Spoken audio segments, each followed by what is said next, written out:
ஒருத்தர் வந்து கெட்டவர்னு நம்ம எப்படி கெட்டவர் அப்படின்னு எப்படி முடிவு பண்ணுறோம்? கெட்ட எண்ணங்கள் இருந்ததுன்னா கெட்டவர். எண்ணங்கள் கெட்டு போச்சுன்னா அவங்க கெட்டவங்களாக மாறிடுவாங்க. நல்ல எண்ணங்கள் இருந்தால் அவன் நல்லவர். கெட்ட எண்ணங்கள், கெட்ட யோசனைகள், கெட்ட சிந்தனைகள், கெட்ட கற்பனைகள், அதுதான் வந்து கெட்ட செயல்களாக மாறுகிறது. அதனால் எண்ணங்களை தூய்மையாக வைத்துக்கொள்வதன் மூலம் நம்ம நல்ல எண்ணங்கள், நல்ல சிந்தனைகள், நல்ல கற்பனைகள், அது நல்ல செயல்களாக மாறுகிறது. அப்போது நம்முடைய மனதில் வந்து கெட்ட எண்ணங்கள் உருவாவதற்கு காரணம் என்ன? அதை நம்ம முதல்ல வந்து கண்டுபிடிச்சிட்டாக்கா கெட்ட எண்ணங்களை மாற்றிடலாம். அதற்கு காரணம் என்னவாக இருக்கும்? கெட்ட எண்ணங்கள் உருவாவதற்கு, கெட்ட யோசனைகள் உருவாவதற்கு என்ன காரணம்னா மரண பயம்தான். நம்பிக்கையின்மை, மரண பயத்தோடு வாழ்கிறது, அதுதான் வந்து வாழ்க்கையில் நம்பிக்கையின்மை ஏற்படுத்தும். அதனால்தான் வந்து இந்த கெட்ட எண்ணங்களே வரும். கெட்ட எண்ணங்களோட அடிப்படையே என்னென்னா கெட்ட சிந்தனைகள், கெட்ட யோசனைகள், கெட்ட நினைவுகள், கெட்ட கனவுகள். இதெல்லாம் வந்து நமக்கு மரண பயத்தோடு இருக்கிறோம். நம்ம வந்து ஒரு நம்பிக்கை இல்லாமல் வாழ்ந்து கொண்டு இருக்கிறோம். வாழ்வதில் நமக்கு ஒரு நம்பிக்கை இல்லை. அதாவது ரொம்ப காலம் நம்ம உயிரோடு வாழ்வோம் அப்படிங்கிறதுல நமக்கு நம்பிக்கை இல்லை. அல்லது மகிழ்ச்சியாக வாழ்வதில் நமக்கு ஒரு நம்பிக்கை இல்லை. அதனால தான் வந்து கெட்ட எண்ணங்கள், கெட்ட யோசனைகள், கெட்ட கற்பனைகள், கெட்ட நினைவுகள் இதெல்லாம் உருவாகுது. இதனால நம்ம கெட்டவங்களாக மாறிடுறோம். அப்போது அதுக்கு என்ன காரணம் அப்படின்னா, உண்ணுகின்ற உணவு நமக்கு நம்பிக்கையெல்லாம், நம்ம உண்ணுகின்ற உணவு வந்து நமக்கு ஒரு நம்பிக்கையை தர வேண்டும். நாம் உண்ணுகிற உணவு நமக்கு நோயை ஏற்படுத்தக்கூடாது. அது மாதிரி நாம் செய்கிற தொழில் வந்து நமக்கு பாதுகாப்பை உறுதிப்படுத்த வேண்டும். நாம் செய்கிற தொழில் வந்து இன்றைக்கி தொழில் செய்ய போகிறோம், திரும்பி வருவோமான்னு சொல்ல முடியாது. ஒரு நம்பிக்கையற்ற ஒரு தொழிலை நம்ம செய்கிறோம் அப்படின்னுவீங்க.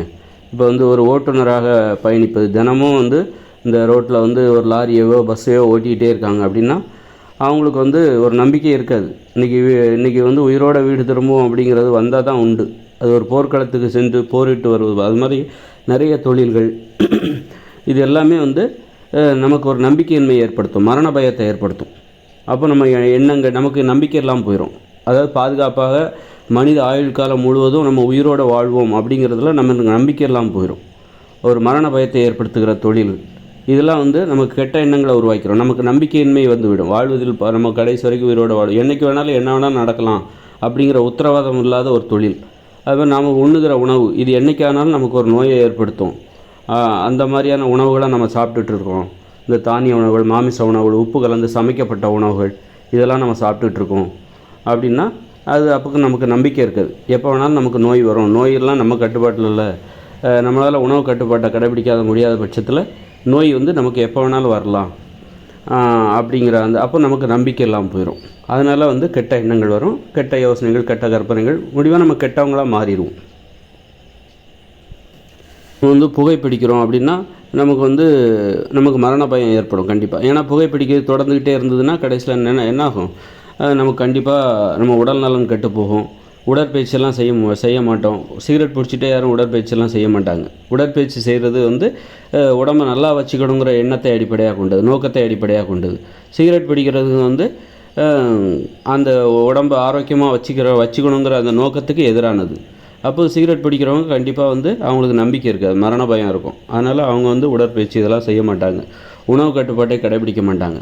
ரெண்டு முரணாக, அதாவது நல்லதையும் செய்ய முடியாது, கெட்டதையும் ஒரே நேரத்தில் செய்ய முடியாது. அதாவது ஒன்று தான் செய்யணும், ஒன்று கெட்டது செய்யணும், இல்லை நல்லது செய்யணும். அப்போ வந்து இந்த மாதிரி கெட்ட எண்ணங்கள், கெட்ட யோசனைகள்லாம் நம்முடைய பழக்க வழக்கங்களில் தான் உருவாகிறது. அது மாதிரி நம்ம எங்கே வாழ்கிறோம், இப்போ நகரங்களில் வாழ்கிறோம் அல்லது ரொம்ப ஆபத்தான தொழிலை செய்கிறோம், நகரங்களில் வாழ்கிறோம், மாசுபாடு நிறைந்த நகரங்களில் வாழ்கிறோம், அமைதி இல்லாத நகரங்களில் வாழ்கிறோம் அப்படின்னா அப்போ அதுவும் நமக்கு வந்து வாழ்வதில் ஒரு நம்பிக்கை இல்லை. ஒரு மகிழ்ச்சியாக வாழ்வோம் அப்படிங்கிற அந்த நம்பிக்கை முதல்ல வரணும். மகிழ்ச்சியாக வாழ்கிறோம், திருப்தியாக வாழுகிறோம் என்கிற வாழ்க்கையை அனுபவிக்கிறோங்கிற ஒரு நம்பிக்கையை நம்ம வாழ்க்கையிலேருந்து பெறணும். அப்படி இல்லாதப்ப நமக்கு ஒரு மரண பயம் வந்துடும். அப்போ வந்து கெட்ட எண்ணங்கள் நம்பிக்கையின்மை உருவாகிவிடும். அப்போ கெட்ட எண்ணங்கள், கெட்ட யோசனைகள், கெட்ட சிந்தனைகள், அப்போ வந்து கெட்டவங்களாக மாறிடுவோம். இப்போ நகரங்களெலாம் போய் வாழ்ந்துட்டோம் அப்படின்னா அது அந்த சூழலே நம்ம கெட்டவங்களாக மாற்றிடும். கெட்ட சிந்தனைகளை உருவாக்கும், கெட்ட எண்ணங்களை உருவாக்கும், ஒரு நம்பிக்கையின்மையை உருவாக்கும். ஒரு ஆரோக்கியமாக வாழ்வோம் அப்படிங்கிற அந்த நம்பிக்கையின்மையை அது உருவாக்கிவிடும். அதனால் நம்ம நல்லவங்களாக வாழணும்னா நல்ல சூழலில் வாழ வேண்டும், நல்ல உணவுகளை சாப்பிடணும். அப்போ தான் நல்ல சிந்தனைகளை உருவாக்க முடியும். அப்போ தான் நல்ல செயல்கள் அங்கேருந்து தான் பிறக்குது. அதனால் வாழுகிற இடம் ரொம்ப முக்கியம். இயற்கையோடு இணைந்து வாழும்போது தான் மனுஷங்களாம் நல்லவங்களாக மாறுவாங்க. இயற்கை சூழ்ந்த ஒரு காடுகள் தான் நமது மனித உயிர்களோட வாழிடமே காடுகள் தான். நம்ம குரங்களிலிருந்து வந்தோம் அப்படின்னா, நம்ம குரங்களாக இருக்கும்போது காடுகளில் தானே வாழ்ந்தோம். நம்முடைய இருப்பிடமே காடுகள் தான். அப்போ காடுகளில் வாழ்ந்தால் தான் நீங்கள் திரும்பவும் அந்த இயற்கை நம்மளாக திட்டமிட்டு உருவாக்கப்பட்ட காடுகளில் வாழ வேண்டும். உடனே இப்போ போய் ஒரு காட்டில் போய் வாழ்ந்துட்டா நல்லவங்களாக மாறிடும் அப்படி இல்லை. நமக்கு பாதுகாப்பை உறுதிப்படுத்துகிற நாமே திட்டமிட்டு உருவாக்கிய ஒரு காடுகளில் வாழ வேண்டும். அந்த காடுகளில் இருக்கிற அந்த மரங்களில் அங்கே இருக்கிற மரங்கள், அந்த காடுகளில் இருக்கிற மரங்கள் எல்லாமே பழங்களையும் கனிகளையும் உணவுகளை தருகிற மரங்களையாக பார்த்து நடணும். ஒரு உணவு நமக்கு தினசரி உணவு கிடைக்கும், இல்லது அதை உறுதிப்படுத்திக்கலாம், நம்ம பட்னியாக கிடக்க மாட்டோம், வறுமையில் தள்ளப்பட மாட்டோம் அப்படிங்கிற அந்த உத்தரவாதத்தை தருகிற ஒரு சூழலில் போய் நாம் வாழ வேண்டும். அப்படி எல்லா வகையிலுமே ஒரு மரண பயத்தை அனுபவிக்காத ஒரு மகிழ்ச்சியாக வாழ்வதற்கான உத்தரவாதம், ஒரு ஆரோக்கியமாக வாழ்வதற்கான ஒரு உத்தரவாதம் கிடைக்கிற ஒரு சூழலில் போய் வாழ்ந்தால் தான் நமக்கு இந்த மாதிரி ஒரு வாழ்வதில் ஒரு நம்பிக்கை ஏற்படும். இப்போ இயற்கையோட இணைஞ்ச மனுஷ வாழ்க்கைக்குள்ளே போனால் அங்கே தொழிற்சாலைகள் கிடையாது, போக்குவரத்து வாகனங்கள் கிடையாது, மின்சாரம் கிடையாது, பள்ளிக்கூடங்கள் கிடையாது, கல்லூரி எதுவுமே கிடையாது, புத்தகங்கள் கிடையாது. ஒரு ஆடல் பாடல் மகிழ்ச்சியாக வாழ்வதற்கான அங்கே சூழல் அங்கே தானாகவே வந்துடுது. தினமும் விளையாடலாம், தினமும் ஆடலாம், பாடலாம், காதல், குடும்பம், கூட்டு குடும்பம், உறவினர்கள், நண்பர்கள் அப்படின்னு சொல்லிட்டு ஒரு பாதுகாப்பு. அங்கே மோட்டார் வாகன விபத்து எதுவும் ஏற்படாது, மோட்டார் வாகனங்களே கிடையாது, நோய்கள் ஏற்படாது. ஏன்னா இயற்கையோட இணைஞ்ச மனுஷ வாழ்க்கையில் 2040க்கு பிறகு வரப்போகிற அந்த வாழ்க்கையில் நோய்கள் வராது. ஏன்னா உப்புலாம் கிடைக்காது, வியாபாரம் கிடையாது, விற்பனை கிடையாது, பணம் எனும் நடைமுறை கிடையாது அங்கே. அதனால் யாரும் உப்பை கடற்கரையில் உற்பத்தி பண்ணி உங்களுக்கு வியாபாரம் பண்ண போகிறதில்ல. அப்போது நோய்களே ஏற்படாது. அங்கே நீங்கள் இயல்பாகவே இருக்கலாம். இயல்பாக அங்கே வாழ்ந்தாலே உங்களுக்கு நோய் வராது. நோய்களை ஏற்படுத்துகிற காரணங்கள் உங்களுக்கு கிடைக்காது. நோய்களை ஏற்படுத்துகிற செயல்களை நீங்கள் செய்ய மாட்டீங்க. அங்கே நீங்கள் மகிழ்ச்சியாக தான் வாழ்வீங்க. அந்த மாதிரியான ஒரு சூழலில் இருக்கும்போது அந்த மக்கள் எல்லாருமே நல்லவங்களாக மாறிடுவாங்க.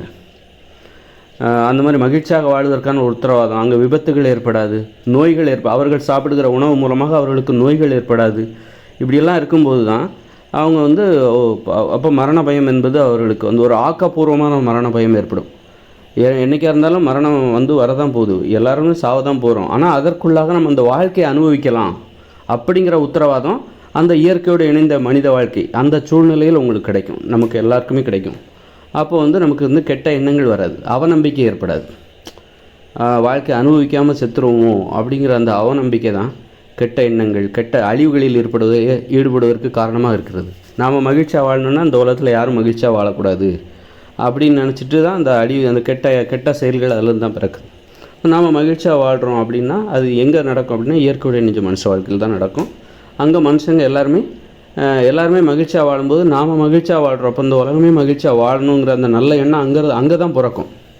இந்த இயந்திர அறிவியல் உலகில் நல்ல எண்ணங்கள் பிறப்பது ரொம்ப ரொம்ப கடினம்.